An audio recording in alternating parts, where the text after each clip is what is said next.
Welcome to Yehoshua Perek Yud, chapter 10. Now, in this chapter, I'm going to ask you to look on Google and Google Map of Israel Yehoshua and follow along, because it's an extraordinary opportunity to really get the geography of Israel, the areas we're talking about. Look, Yehoshua has a lot of stories, but the bottom line is it's about the conquest of Canaan, which becomes Israel, and so it's really important to be able to see the different places. So if you can, please pull up a map. If I can, I'll see if I can pull those maps up in the video while doing the editing, but that's what's going on in this chapter. Why? Because what happens is there's an extensive battle, an extensive war. Remember the Givonim who got dressed up with those patched up shoes and clothing and bottles of water that were all cracked up?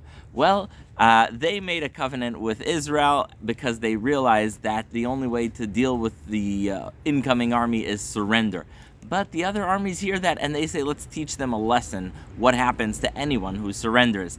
And the king of, actually, interestingly, Yerushalayim, starting with Yerushalayim, his name is Adoni Tzedek, kind of reminds you of who? Malki Tzedek Melech Shalem in the days of Avram.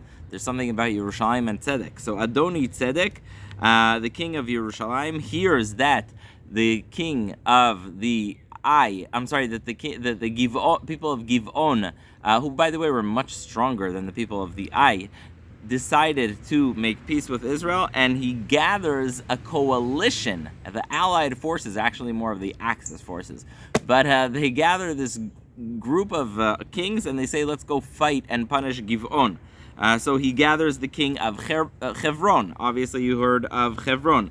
He gathers the king of Yerushalayim, 5 Amori kings, and he decides he's going to go and fight the people of the city of Givon, the kingdom of Givon, whatever, it's a city-state, and he's going to fight them and punish them for doing that. Now, the people of Givon say, whether by deception or not, we have an allyship and a covenant with the people of Israel. Yes, we got it by cheating, but yes, we do have that covenant. So the people of Givon send a letter to Yehoshua, kind of a chutzpah, because they got this whole agreement by deception. But nonetheless, they send to Yehoshua and they say, look, you promised you'll be our ally, and now we're being attacked by the king of Hebron, the king of Yerushalayim, the king of Eglon. This conglomerate of 5 Amori kings are coming at us. You have to help us. And Yehoshua says, a promise is a promise. And Hashem tells Yehoshua, do not be afraid.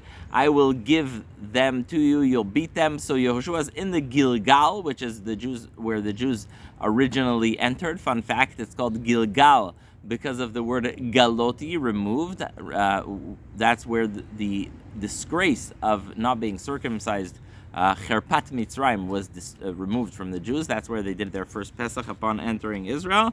And Yehoshua decides to go from Gilgal, and he goes to fight the Amori kings. Now, Yehoshua does not wake up in the morning for breakfast to fight the Amorim.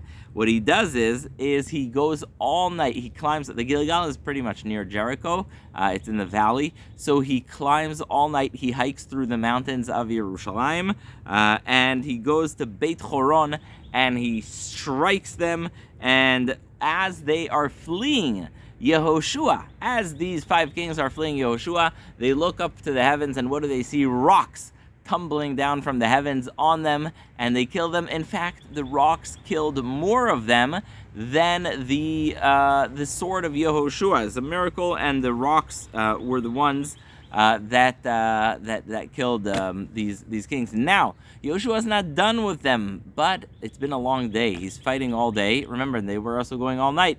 You ever feel like time stops for you? Well, this comes handy. Yehoshua looks up and he says, Shemesh begivon dom veyareach be'emek ayalon.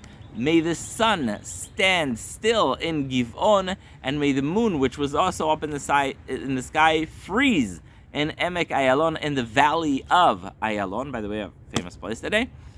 And time stops. There's a whole discussion in the Talmud, how exactly, what exactly, how much time. But basically, the day freezes, it remains day, and Yehoshua goes and continues his battle in decimating the Amori kings.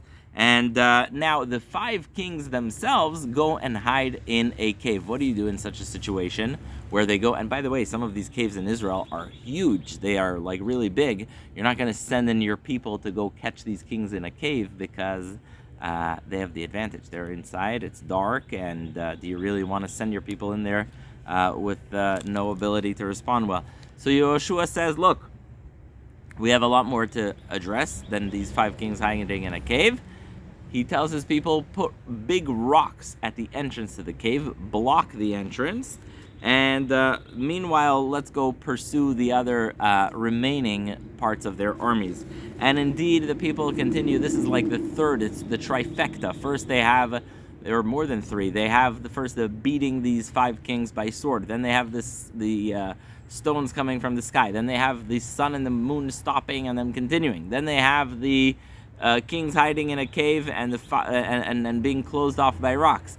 Then they continue, while these kings are locked up, they continue to pursue them, and eventually after that they take them out, the king of Yerushalayim, the king of Givon, Yarmut, Lachish, Eglon, and they take them out, and Yehoshua brings all the officers of his army, and he shows them, and I'm not going to get exactly into the details because it's kind of brutal, but basically he tells his people, look, these kings are kings that you're going to beat, they're going to defeat, and they eventually hang them. And Yehoshua is very careful throughout his wars to follow the mitzvah of the Torah, which says you cannot keep someone's body hanging overnight, so they bring them to burial. Next, after this story, you have the cave is actually sealed. They continue sealing the cave, and Yehoshua goes for another fight to a place named Makedah. Now, it may sound like a random name of a city, but Makedah sounds somewhat like the Macedonia you have in Greece. But he goes and he decimates Makedah. He continues from Makedah to Livna. From Livna, he continues to Lachish, where he surrounds the city and goes to fight it. Then the king of Gezer, which, by the way, fun fact, means in Hebrew a carrot. But for some reason, by the way, there's also a yishuv in Israel to this day called Gezer. And I once had a rabbi who was the rabbi of Gezer. And so the king of Gezer, which means carrot, goes to help Lachish. And he goes and he helps him. From Lachish, they go to Eglon. They conquer all the cities of these 5 people. And eventually they go to Hebron. And eventually, after taking Hebron and all these cities, basically Yehoshua has command of the mountain, the entire, the hill, which is, as opposed to the coastal area of Israel, the hill is Yerushalayim, Hebron, that whole mountainy area. And they all return after a very, very long day to Gilgal. I hope they got some sleep, because that was a very long day and all night, probably 30, 40, 50 hours of fighting non-stop. So that is Perek Vav. It's the alliance of Adoni Tzedek, the king of Yerushalayim, where he decides to punish the people of Givon for making peace with the Jews. You have Yehoshua saying, okay, we're bound by a allyship to go and fight for you. Then you have him fighting, defeating the miracle of Shemesh beGivon Dom. The sun stops in Givon, ve'yarech be'emek Ayalon, and the moon freezes over Emek Ayalon. You have the story of the 5 kings hiding in the cave and taking all those different cities. And that has been Perek Yud. I hope you also learned a whole lot of geography of Eretz Yisrael from this Perek. See you next Perek.